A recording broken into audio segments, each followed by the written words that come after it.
హస్తినాపురం అనే గ్రామంలో గీబి అనే దెయ్యం ఉండేది. గీబికి లెక్కలంటే చాలా ఇష్టం.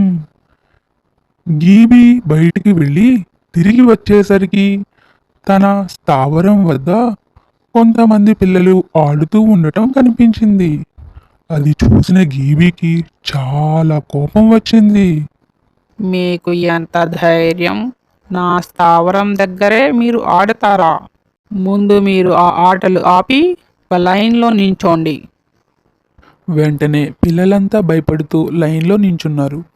ఇప్పుడు మిమ్మల్ని నేను ఒక ప్రశ్న అడుగుతాను. చెప్పారా? సరే సరే, లేకుంటే మీరు నా చేతిలో చస్తారు.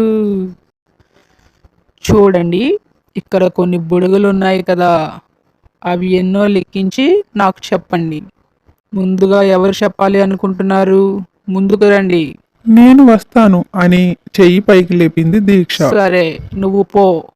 ఇదిగో చూడు, ఇక్కడ కొన్ని బుడగలు ఉన్నాయి కదా, అవి ఎన్ని ఉన్నాయో నువ్వు కరెక్ట్గా లెక్కించి చెప్పినట్లయితే నిన్ను విడిచిపెడతాను, లేదంటే నువ్వు నా చేతిలో చస్తావు.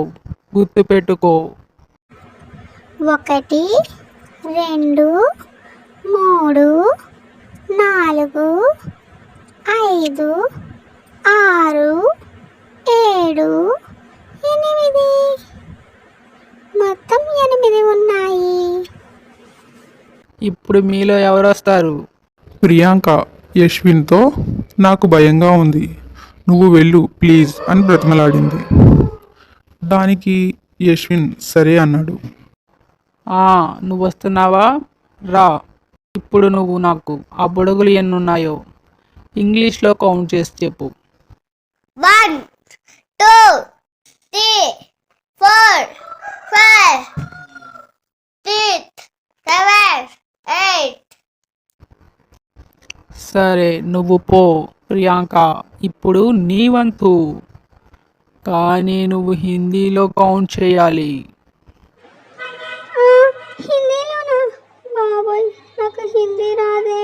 మేడం చెప్పినప్పుడు సరిగా విని ఉంటే ఇప్పుడు నాకు ఈ తెప్పలు ఉండేవి కాదు కదా.